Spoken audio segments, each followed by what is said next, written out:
Buenas tardes. Muchas gracias por este encuentro que me siento muy afortunada y una invitación muy generosa.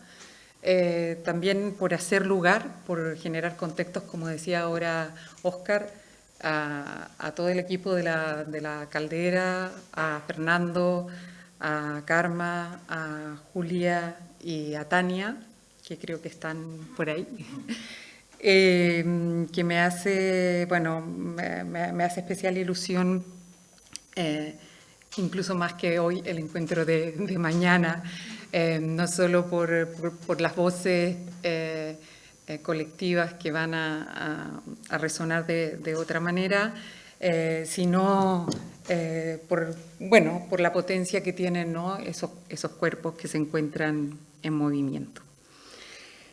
Si me permiten, voy a comenzar leyendo un muy breve fragmento y compartiendo algunas imágenes. Y luego voy a hacer el desarrollo de lo que he pensado para hoy, que, como decía Óscar, solo he mantenido el título de la conferencia que di en Valencia y todo lo demás se ha movido. Pienso de oídas, entre murmullos de ciudades de agua que arrastran las piedras con el recorrido de su propia vida, entre el eco inaudible del deseo de una forma de experiencia. Me anochezco, capturada por un sueño insomne que no me pertenece. Me pregunto cuáles son las prácticas y los modos de decir el pensamiento. ¿Cómo alterar nuestros planos cotidianos? ¿Cómo? ¿Cómo? ¿Cómo decir? ¿O qué hacer solicita nuestro tiempo? En la orilla del sueño, algo. Un aliento que vibra y se hace sólido. Un pestañeo que desvía y cambia el ritmo. Ahí, a ras de suelo, deambulando los espacios mínimos, esbozamos nuestra propia coreografía para abrir un hueco por donde respirar. Tejer la tela no es trenzar las sensaciones de un bordado propio, para capturar allí ese algo. Es hacer puntos de partida susceptibles de engendrar círculos multiplicados donde se levantan leyendas, fantasías que están a la espera de su estructura. Imaginar, como dice Silvia Rivera Cusicanqui, con aquellos que hablan mejor de lo que escriben y que miran mejor de lo que hablan, en las teorías dibujadas, en los pensamientos balbuceados.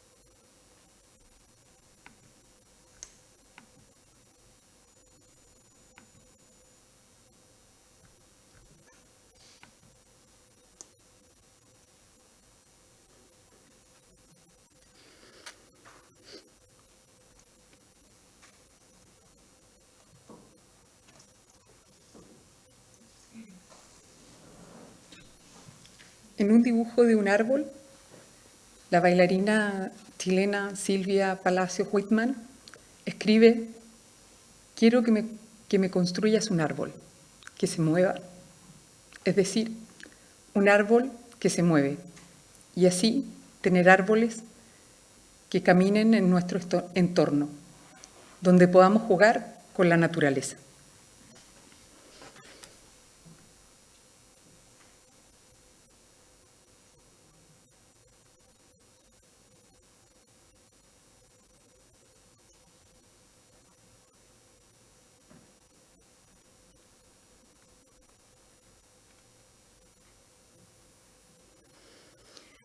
Quería partir de aquí porque lo que quería compartir o lo que pretendo compartir el día de hoy no es una aproximación que pretenda tomar a la danza como objeto de estudio. no solo porque soy incompetente en ello, sino porque lo que quiero compartir parte de una experiencia de lo que la danza y el movimiento me ha permitido pensar.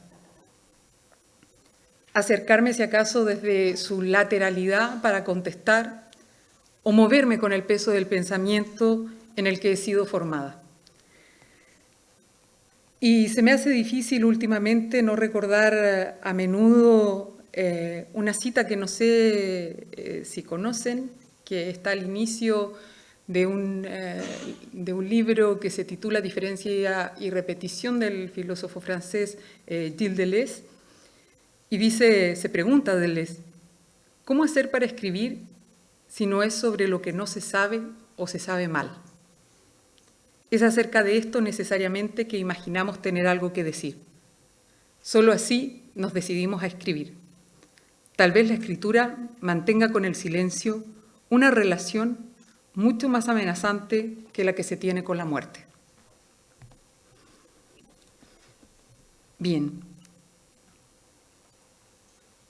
En realidad, intentar trazar un origen, como hemos aprendido en Nietzsche, todos los orígenes son falsos, pero lo que es falso quizás es la existencia de un origen, al menos son múltiples, pero diría que hay una inquietud que late con mucha fuerza en mis investigaciones el último tiempo, que tiene directa relación con algo que parece contraintuitivo y complejo de entender o algo muy abstracto, pero que en realidad es tan extremadamente cotidiano que quizás por eso no lo podemos percibir o no lo podemos ver. Y es algo que yo he nombrado, no lo he nombrado yo así, he acogido esa nominación de inscripción superficial. Y tiene que ver con cómo las formas de producción capitalista que avanzan de manera vertiginosa, ya se decía en los años 60 que avanzaban de manera vertiginosa, pero en los últimos 15 años nuestra experiencia se ha transformado radicalmente, sobre todo en lo que tiene que ver con la estandarización de nuestros gestos, en la estandarización de nuestros movimientos, de ciertas relaciones, palabras e imágenes. De hecho, lo que me parece interesante aquí es que, contrario a lo que muchas veces parece que los modos de esta implementación de prácticas hegemónicas está determinada por una suerte de hacer discursivo, diría que son prácticas extremadamente complejas porque no se imponen precisamente como un conjunto de ideas abstractas. Todo lo contrario. No se instauran verticalmente, sino que son un sistema organizado que funciona de manera bastante orgánica, incluso aterradoramente orgánica, hasta que se hace dominante. Me gusta recordar a menudo aquello que Marx decía cuando decía que una ideología, si no se naturaliza, no se hace ideología. Y por eso me parece tan importante crear espacios de disidencia colectiva, pero sobre todo pensar que no es un hacer que se hace solo desde la palabra. O al menos que necesitamos valorar críticamente qué es lo que se ha entendido por pensamiento, en donde ha habido un privilegio del concepto, y comprender cuáles son esas otras maneras de pensar, esas otras maneras de hacer, de un pensar creativo y crítico, que tiene modos de eficacia hoy día, parece muchos más potentes o efectivos que lo que podría ser una transformación que viene por medio de un convencimiento discursivo. De hecho, me parece muy interesante un texto que tiene Silvia Federici sobre la danza, precisamente, que en sus análisis critica cómo muchas veces incluso numerosas teorías del cuerpo, en términos performativos, están demasiado pendientes de los efectos del discurso en los cuerpos, pero obvían una dimensión esencial, la de la gramatización de los gestos. Ella no usa la palabra gramatización, en realidad hago una extrapolación de algo que desarrolla Stigler, que dice que la gramatización no es solo, la gramatización del alma no es solo a través del logos, es también del gesto. Pero no solo alude a eso Silvia Federici en ese texto, sino también a la dimensión resistente de la experiencia corporal, en particular desde la danza. Y algo que ya sabemos, y quizás sabemos tanto que por eso lo hemos olvidado, sabemos que la vida es un entramado de actividades organizadas en distintos niveles y que tenemos una tendencia a ser absortos en actividades que ya están organizadas de un determinado modo, como caminar, comer, bailar. Pero hay un nivel donde podemos investigar cómo reorganizar desde su gestualidad esas actividades. Y yo he encontrado un lugar muy fecundo para esa reorganización en prácticas de danza y prácticas performativas. No es mi intención, desde luego, entrar en este debate específico de la performance en relación al discurso y su operancia en los cuerpos, tampoco en las que me parecen infértiles oposiciones entre teoría y práctica, sino atender a los artefactos, a los rituales, a los lugares, procurar comprender, como decía Krakauer, las discretas expresiones superficiales. Y aquí he torcido levemente algo que dice Silvia Federici en ese texto. Dice, en esencia, el acto de danzar es una exploración e invención de lo que un cuerpo puede hacer. Sus capacidades, sus lenguajes, sus articulaciones de los esfuerzos de nuestro ser. He llegado a creer que hay una filosofía en la danza. No dice de la danza. Hay una filosofía en la danza. Pues la danza, ella dice, imita los procesos, y yo lo he tachado, no hay ninguna evocación derridiana aquí, sino que he intentado desplazarlo solamente. Crea, no imita, crea, diría, procesos por los que nos relacionamos con el mundo, conectamos con otros cuerpos, nos transformamos a nosotros mismos y al espacio a nuestro alrededor.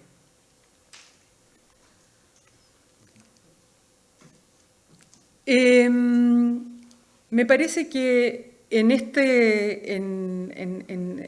toda una preocupación de mi ámbito de trabajo es el de la estética y la preocupación amplia de la estética tiene que ver precisamente por cómo se organiza la percepción, cómo la percepción se organiza históricamente y cómo, diría, su transformación requiere una actitud analítica y curiosa de fenómenos concretos de la vida contemporánea, de sus ritmos, de sus movimientos. Como decía Susan Sontag, la historia es concreta.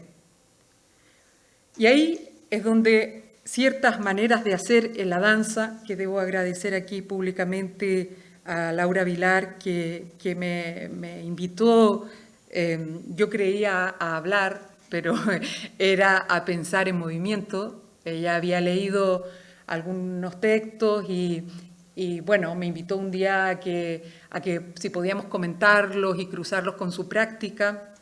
Y cuando yo llegué, no sé si conocen el espacio de Nunart, como una antigua capilla, una antigua iglesia que ha sido adaptada como un espacio de danza, y allí había solo gente preparada para estar como en escena moviéndose. Y yo iba con mis papeles, mis textos, pero yo me entregué a esa proposición.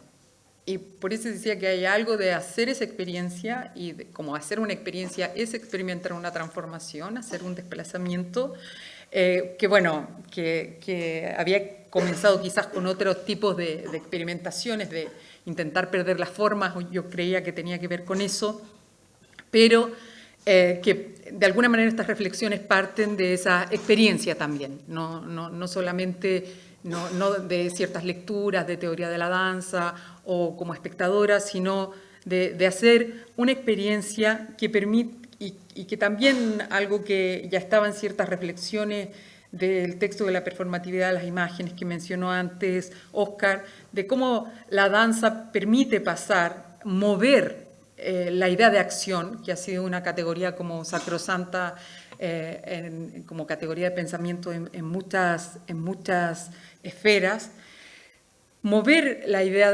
transformar, desplazar la idea del movimiento como funcionalidad hacia la idea de un movimiento no orientado o no o no determinado con anterioridad, sino atendiendo a lo que se hace en su trayecto.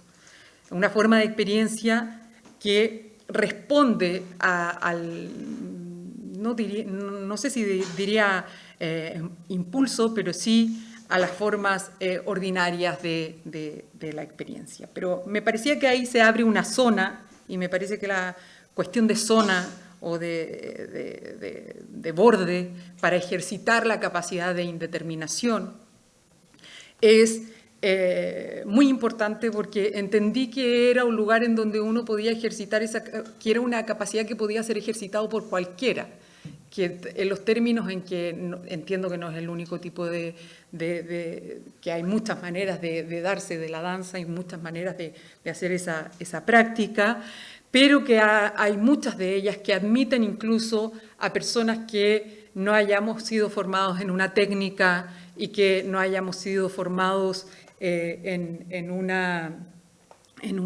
hacer específico.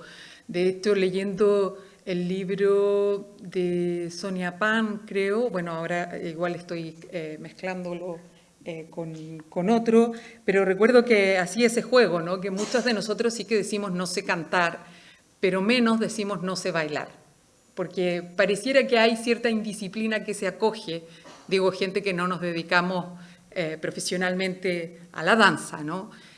Sino que no porque uno sepa bailar, pero hay como se rebaja una expectativa, hay una suerte de suspensión y de entender que cada cuerpo puede desplegarse de una manera diferente y que un movimiento no está limitado por la obligación de realizar una acción específica o expresar una emoción.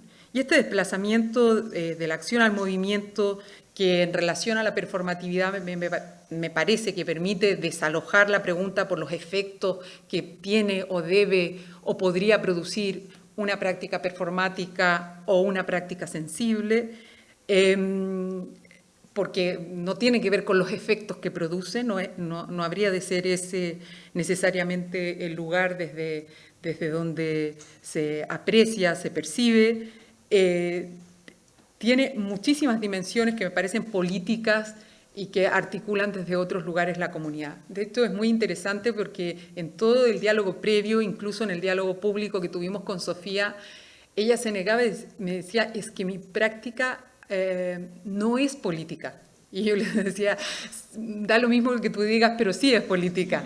Es lo bueno que tiene el arte, que no importa lo que los artistas digan, bueno, no importa, quiero decir, no es lo que determina, perdonen con todo mi respeto a quienes tengan una práctica creativa, pero da igual en cierto sentido lo que uno diga de su trabajo, porque hay otras cosas que se juegan ahí.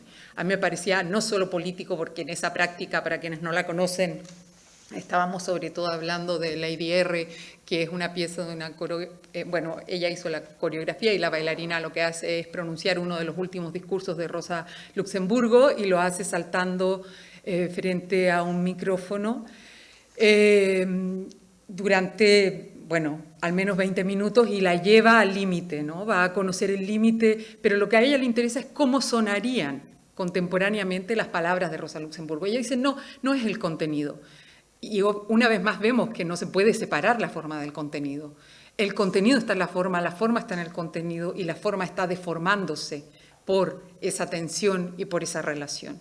Entonces, me parece que hay cuando son estas prácticas que de alguna manera generan esa abertura o abren ese campo de la indeterminación, hay una inquietud de un campo de posibilidades que se abre también con ella. Y pensaba en este texto de Marie Bardet, que es alguien con quien los diálogos también han sido muy fecundos, no solo a través de la lectura, sino también otra vez también me pasó, perdonen las anécdotas, pero me parece fantástico ese punto azaroso, que yo iba, según yo, a una charla que iba a dar Marie en torno a sus reflexiones del último libro de Perder la cara, que es una crítica a la frontalidad y hace toda una reivindicación al final de pensar con el culo. Y yo pensé que iba a una charla de esto y no, era una práctica entendida desde la danza, desde donde se iban a pensar algunas de esas premisas. Y Marie dice, no en ese texto, sino en otro que se titula Una paradoja moviente, dice, el pensar y el inventar operan a través de la energía producida por el roce de lo que no se adecua, pero también de un dejarse impregnar. Y no es que yo crea que la potencia de las prácticas de la danza y de las prácticas de la performance reside solo ahí, pero hoy, en esta aproximación, veo que me he aproximado bastante a la cuestión de los gestos. Pero creo que no es lo único, pero creo que desde esa aproximación de los gestos voy a abrir o voy a tocar también otras relaciones. Y pensaba en cómo hay un trabajo muy minucioso, ¿no? O sofisticado, diría yo. A Walter Benjamin le gustaba hablar de procesos de inervación, que el concepto es complejo porque tiene herencias desde la física, desde la neurología, desde distintos ámbitos, pero en el fondo son todos esos procesos de adaptación gestual. La inervación, para decirlo rápido y mal, es como esa disposición a la que tiene que hacerse y formarse el cuerpo. Por ejemplo, si alguien de aquí me lanza un balón ahora mismo, la habituación, ¿no?, que yo tendría sería la de intentar recibirlo. El cuerpo ya se inclina hacia una dirección.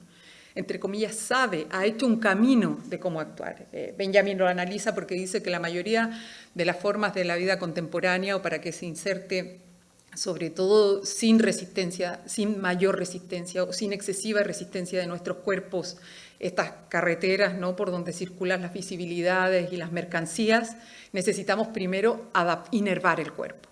Esa inervación, por ejemplo, antes de que empiecen las grandes circulaciones de carretera, flujos inmensos, es necesario que nuestro cuerpo se inerve, por ejemplo, a través de las escaleras mecánicas, a través de los ascensores, a través de distintas infraestructuras técnicas que hacen desplazar nuestro cuerpo. De hecho, uno de los procesos masivos de adaptación más violento que hemos sufrido el último tiempo ha sido la adaptación técnica y digital durante el proceso de la pandemia, ¿no?, que nuestros cuerpos tuvieron que inervarse y adaptarse rápidamente. De hecho, si ustedes, no sé si recuerdan, no queda tan lejos la experiencia, pero la premisa de la mayoría de los discursos era adaptación. Esa adaptación es, en principio, en primer lugar, en los gestos, ¿no? La adaptación a la inclinación de la cabeza, la adaptación, de hecho, sorprende mucho esa inervación en la infancia, que uno dice, pero si nunca ha tomado un teléfono móvil y parece que saben perfectamente cómo funciona. Son inervaciones de los dispositivos de la época, y no puedo cambiar mis gestos si algo no cambia de la relación que tengo con mi cuerpo y de la relación que tengo con el espacio. Incluso de la propia idea que uno tiene de gesto.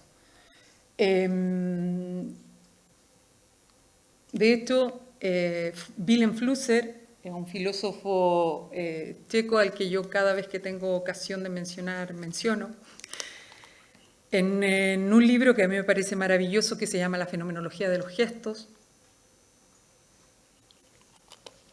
nos invita a pensar hasta qué punto las palabras que usamos para dar cuenta del gesto de hacer, porque él analiza muchos gestos: el gesto de escribir, el gesto de cortar el pasto, el gesto de afeitarse, el gesto...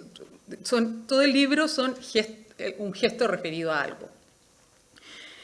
Y dice Flusser, en el gesto de hacer, las palabras que utilizamos para describir ese movimiento de nuestras manos, tomar, agarrar, contener, prender, manipular, producir, elaborar, se han convertido en conceptos demasiado abstractos, y nosotros olvidamos a menudo que el significado de tales conceptos se ha sacado del movimiento concreto de nuestras manos.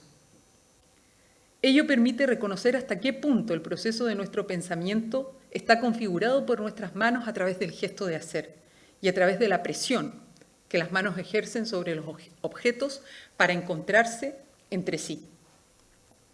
Nuestras manos se mueven casi de continuo. Si pudiéramos registrar, por ejemplo, en un vídeo la línea de nuestras manos, que nuestras manos trazan a troche-moche, tendríamos sin duda una imagen de nuestro estar en el mundo. En realidad, disponemos de semejante vídeo, el mundo cultural. En efecto, un mundo en el que han quedado fijadas las rutas recorridas por nuestras manos a lo largo de milenios, aunque modificado por la resistencia que el mundo de los objetos opone al movimiento de nuestras manos. ¿Cuál es hoy el movimiento concreto de nuestras manos? ¿Qué mundos están creando esos movimientos? Pero a mí lo que más me interesa es qué transformaciones del movimiento podrían engendrar otros mundos. Si esto funciona de manera relacional, si efectivamente en el mundo, en los objetos, podemos ver los trazos de las relaciones y de los movimientos de nuestras manos, podemos pensar que el cambio, la transformación de los gestos y la transformación de los movimientos, aunque sea en un orden aparentemente muy micrológico, puede alterar y engendrar otros mundos.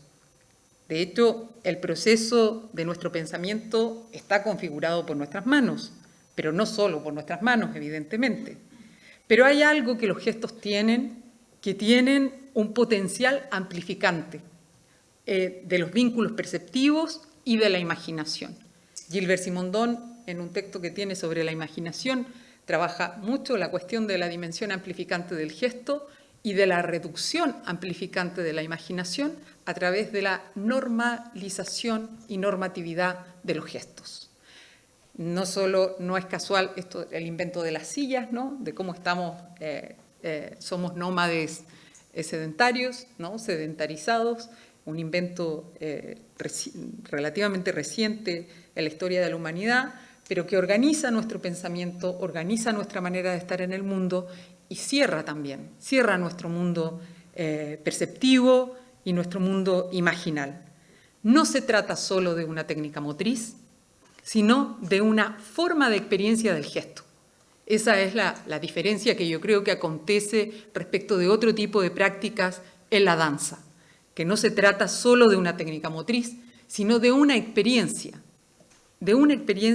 del gesto, de lo que uno puede atravesar a través del gesto.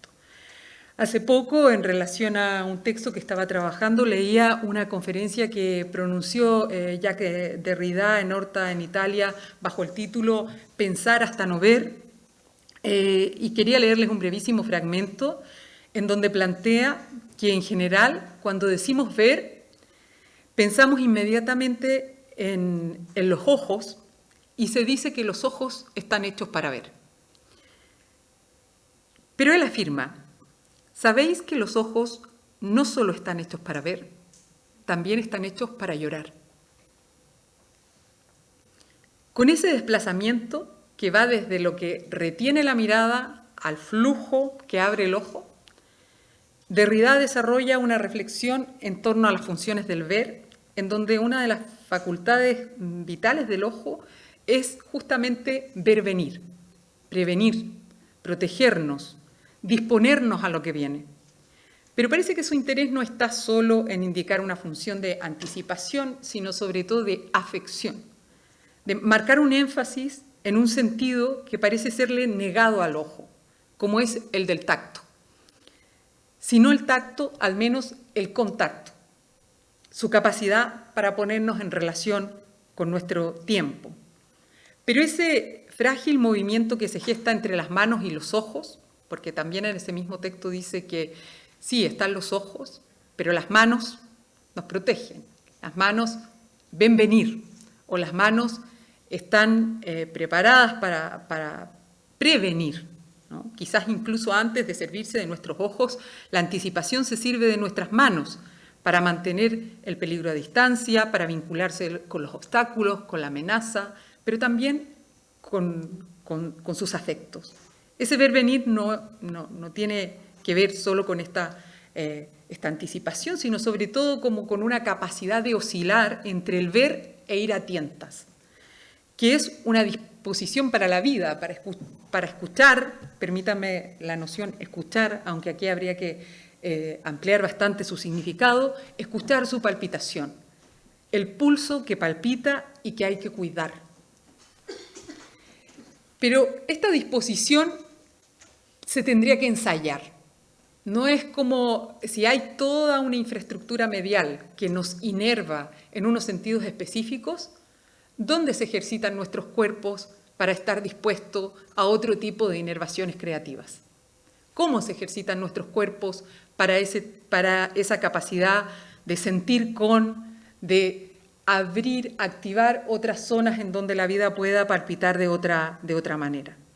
Una disposición a ensayar. Ensayar es prepararse para un acontecimiento singular. No preparar el acontecimiento, prepararse para acoger el acontecimiento.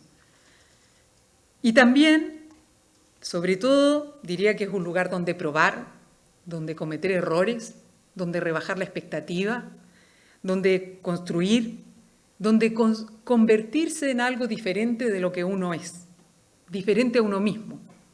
Aunque, como decía Lacan, no es tan fácil ser otro, pero es un lugar donde ejercitar esa capacidad, un lugar donde hacer respirar los afectos de la materia, soltar los hábitos que nos sujetan a nosotros mismos para poder inscribir en la vida una posibilidad.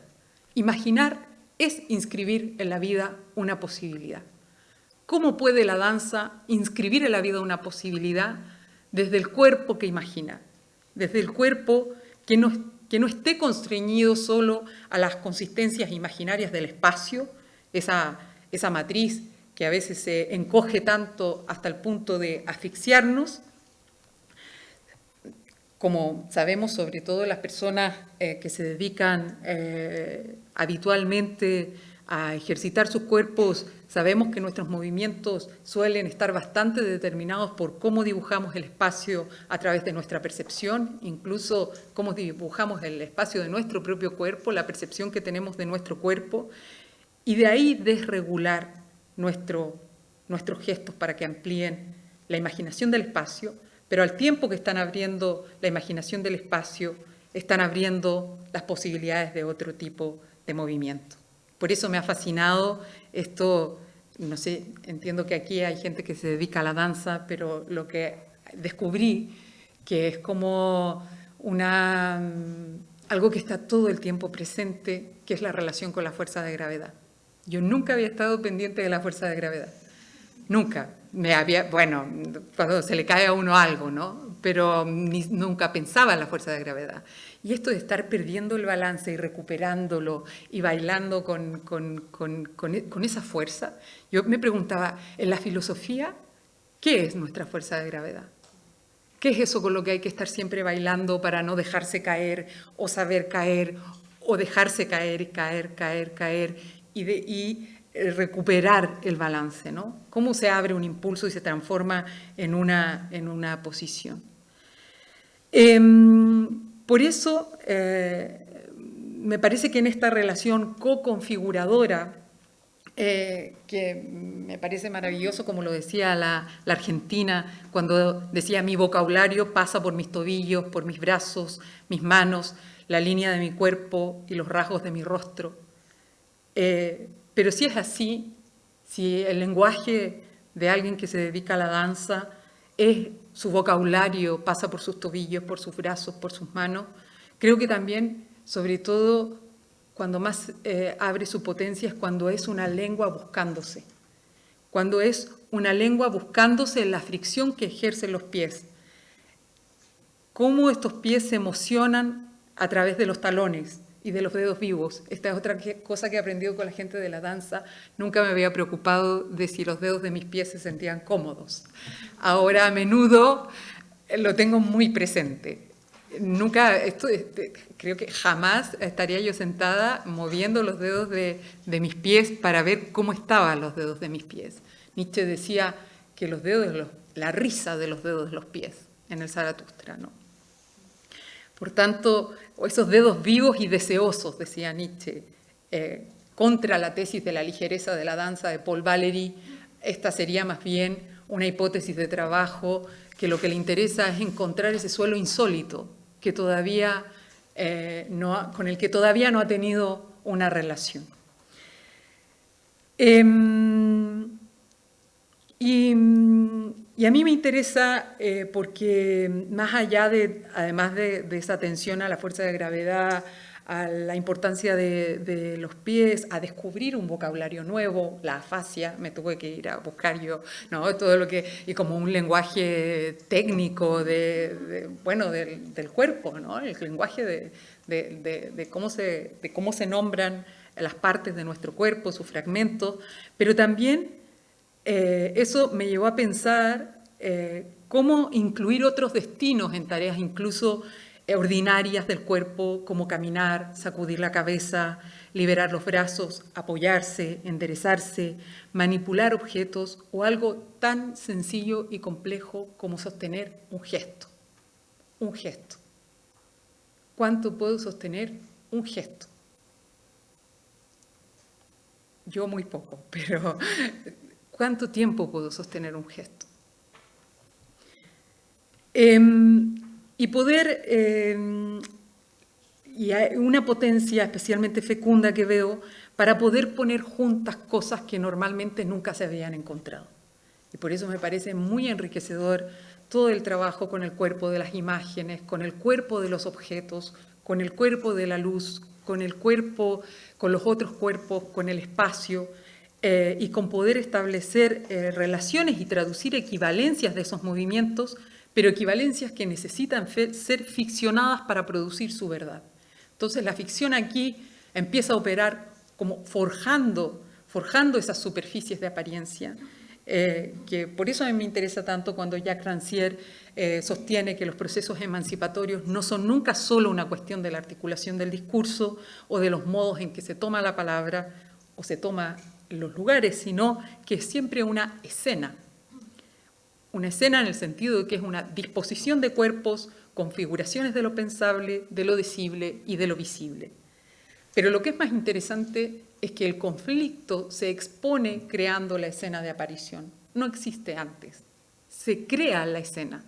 No es anterior y luego se representa, sino es esa capacidad creativa, generadora. De hecho, Rancière en un momento dice la política no tiene que ver con revelar un discurso verdadero, diferenciar la verdad de las apariencias, sino de mover una escena contra otra. Mover una escena contra otra. Y esa escena que no es ya una escena existente, que esté ahí esperándonos un lugar donde vamos a aparecer, sino que nosotras mismas la tenemos que crear, producir, y de ahí rehabilitar nuestra capacidad de aparición. Me pareció muy interesante cómo en los últimos momentos de la revuelta del año 2019 en adelante en Latinoamérica, pero no solo, en particular en Chile, que es un caso que conozco por proximidad biográfica, el lugar que tenían las prácticas performativas, ¿no? Siempre en las manifestaciones no ha habido movimientos políticos, bueno, esto lo podríamos discutir, no quito esa aseveración, pero diríamos que en la mayoría de los movimientos revolucionarios hay que poner el cuerpo, ¿no? Y ese cuerpo se pone de muchas maneras, ese cuerpo es un cuerpo, no por nada se desaparecen los cuerpos, hay algo que se juega en el cuerpo, pero además aquí había como un deseo de performatividad de esos cuerpos, de cómo esos cuerpos movían esa escena, no solo aquella famosa performance de las tesis, ¿no? Moviendo la escena. Una escena es mover un sentido común, un sentido que ha pregnado como común y que se ha instalado como si fuera verdadero. Pero también porque me parece muy importante, y aquí recupero la cita de Silvia Federici, porque el saber no es un conjunto de conocimientos en clave de información, sino que también de posiciones. Y yo creo que eso es algo que sobre todo la gente que venimos de la práctica de la filosofía, que a veces la disciplina parece que ostenta como una suerte de primacía desde donde se ejerce el pensar, Una vez me lo decía una bailarina, me decía, la gente de la danza tenemos mucho interés de la filosofía y he visto muy poco interés de la filosofía en la danza. Y es hiriente y verdadero. Pero no solo eso, sino que ese cambio de posición, que precisamente por decía que los cambios de las transformaciones o emancipaciones sociales no tienen que ver quizás tanto con una transmisión de un conocimiento, ni tampoco con un espíritu voluntarista, sino que precisamente la emancipación reside en esa tercera cosa de la que nadie es propietario, de la que no se posee el sentido y por eso es que necesita ser configurada colectivamente. Y hay otro aspecto que me parece súper importante, que tiene que ver con algo que es un síntoma bastante creciente en nuestra época, que tiene que ver con la deserotización de los cuerpos. No solo porque la mayoría de nuestras relaciones hoy día están mediadas por pantallas, por otros cuerpos, ¿no?, que tienen otra temperatura y otro nivel de afectación, sino que porque hay técnicas de dosilización, como decía Foucault, muy sofisticadas para alejarnos de nuestro deseo, para deprimirnos y para aislarnos. Por tanto, ¿cómo fisurar esquemas imaginarios que bajo esa presión de coherencia interna se imponen, figurando incluso nuestra manera de entender el movimiento y de la acción? Pienso que así como hay maneras del movimiento que no nos dejan mover, hay una despreocupación o como que no es el eros, el deseo, que es lo que nos mueve. Hay otras cosas también, la necesidad, el dolor, la urgencia. Pero el deseo, que es una de las principales fuentes de lo que nos mueve, está profundamente herido. Y aquí, en este nivel, diríamos, de una particularísima forma de atención al ritmo, de atención al tiempo, de atención a sensibilizar la percepción que ha sido desensibilizada, deserotizada, hay un principio dinámico que produce relaciones. Y por eso he intentado desarrollar en un texto que titulé Imaginación material, precisamente que la hipótesis de que la imaginación, que parece cada vez más ahogada en la sociedad contemporánea y solo podemos imaginar formas, diríamos, catastróficas de nuestro futuro, es algo que se trabaja. Y dejar de comprendernos como si fuera una acción espontánea, sino que hay una actividad actuante, pero es un proceso que necesita ir suspendiendo las reglas en su desarrollo, ir dotándose de nuevas coordenadas y preguntarse cuál es el peso que nos impide acompañar intuitivamente la diferenciación de lo múltiple, ¿no? ¿Por qué esta tendencia, que no creo que sea total, esos son los discursos, ¿no? Creo que la multiplicidad existe, que las formas se multiplican, pero ¿cómo poder levantar, como dice Marie Bardet, precisamente el pie de las cualidades de apoyo para sentir las direcciones abiertas? Hace poco Javier de Garcerá, un artista, un pintor, me recordaba un verso de María Zambrano que me parece de una poética inmensa, en el sentido de que abre no solo imágenes, pensamientos y sensaciones, que es dejarse quieto, flotar. Y me parece que tiene esa potencia poética que requiere nuestro tiempo, de no apresurarnos a interpretar, no precipitarnos, sentir la textura del tiempo, la acumulación de sus estratos, su movimiento enmarañado, estar en las cosas, atender, como dice Itzazo Corral, a la mano que escribe, al sol que tiene la fruta que nos comemos. Y diría que en mi práctica, ustedes la llamarán, bueno, quizás puede inspirar cierta ternura, pero desde muy temprano, yo con la práctica de pensamiento filosófica he tenido el deseo de pasar las palabras que leía por el cuerpo.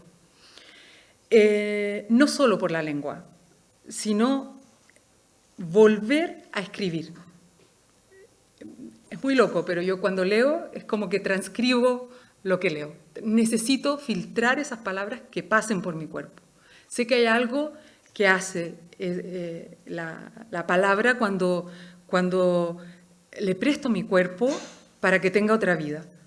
Y ayer oía a María Salgado, que justo decía, lo decía en otro contexto muy diferente, o quizás no tanto, pero decía que para justamente cómo encontrarse con las palabras que han sido domesticadas por la letra. Cómo seguir lo que vibran las corrientes de un pensamiento. Y cómo hacer una investigación participante.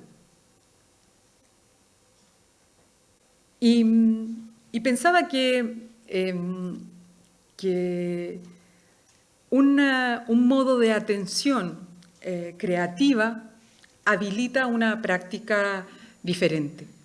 Por ejemplo, en la situación de lectura, que tradicionalmente toda atención se remite a la situación de lectura, es una situación que pide una atención como focalizada, ¿no? En una sola actividad. Pero hay otras prácticas que necesitan otro tipo de atención. Y lo que veo hoy día cuando se hacen todas estas valoraciones de las crisis de atención, de que estamos constantemente en múltiples actividades y somos incapaces de prestar atención a una cosa, es que no se valora esas otras capacidades de atención para abrir un intervalo, para sentir la brisa de la vida que se hizo o de la vida de los otros, ¿no?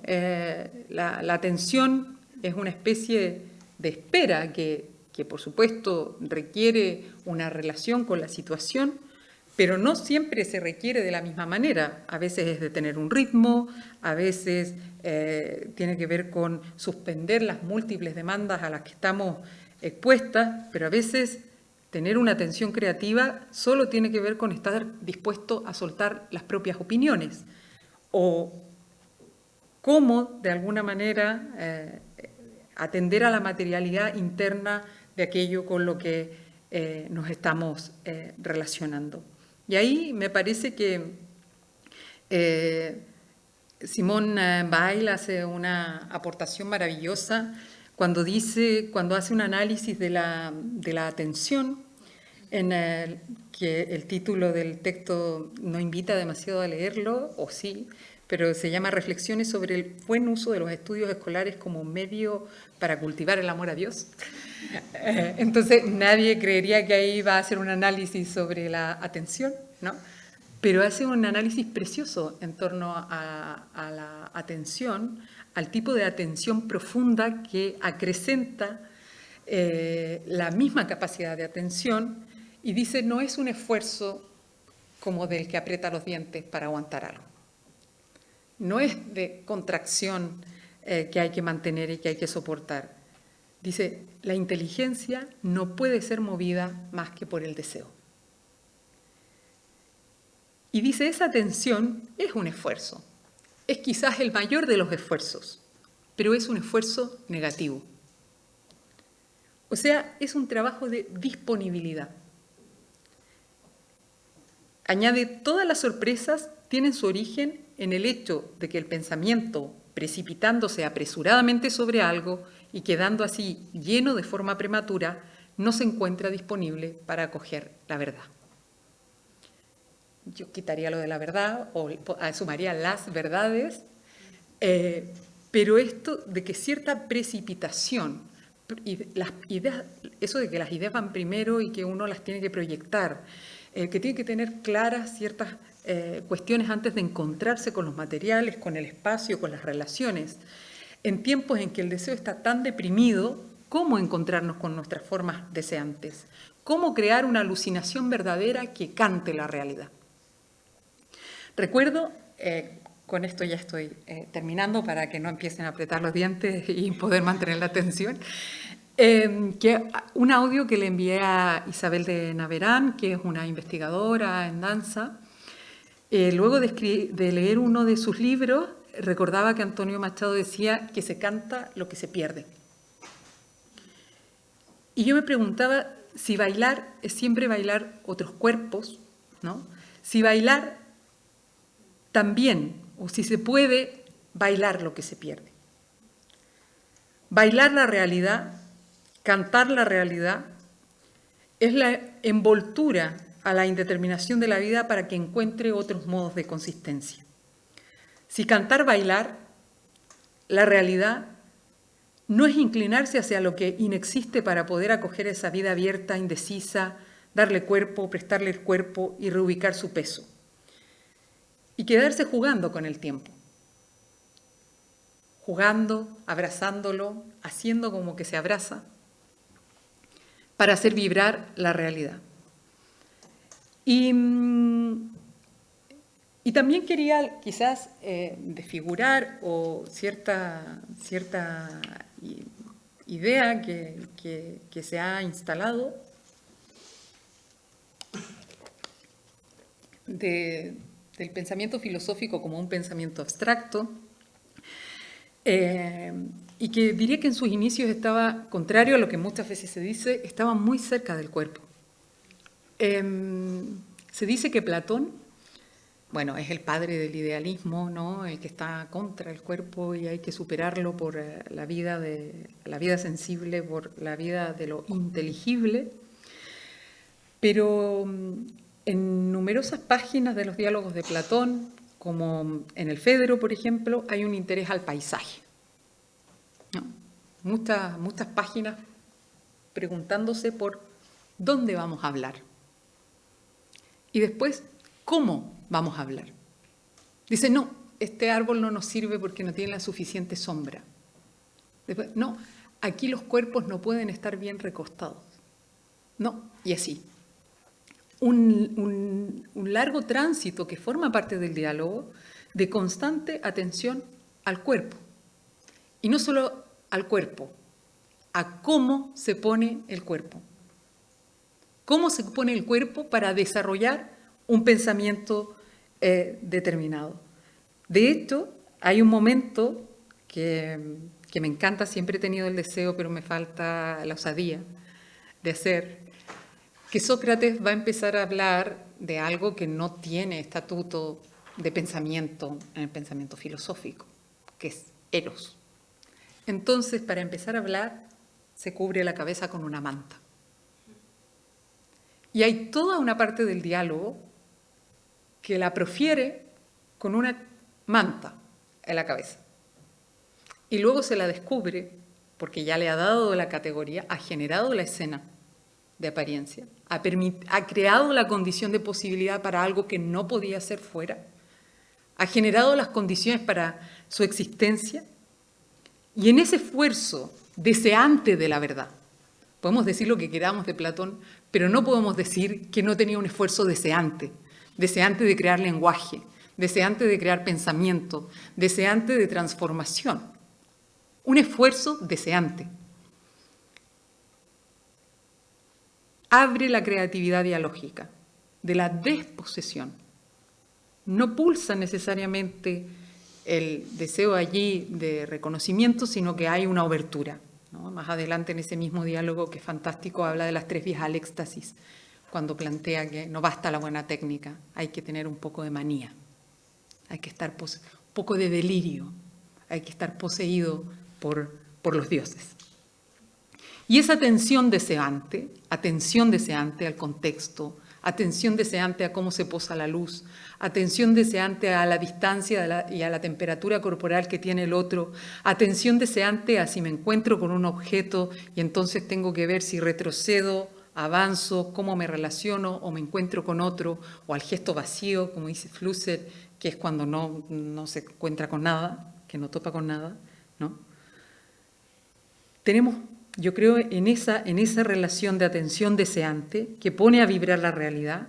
Pienso que tenemos mucho para aprender de la danza y del trabajo preciso para devolverle al tiempo su duración.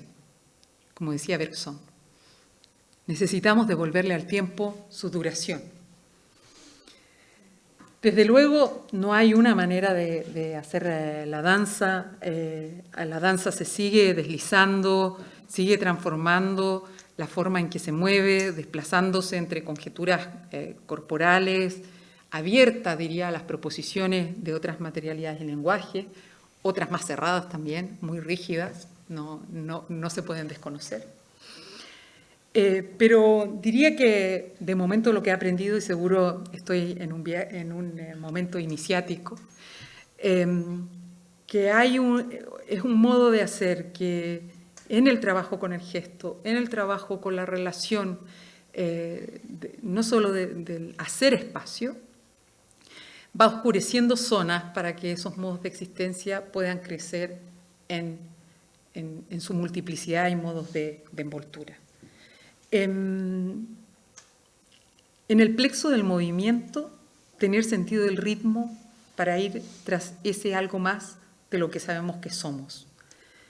Activar condiciones materiales que puedan cambiar la forma de nuestro yo. Ejercitar la capacidad de recibir una forma es también disponerse a la realidad preñada de misterio, pero sobre todo a la capacidad de poder desgarrarse un poco. Muchas gracias.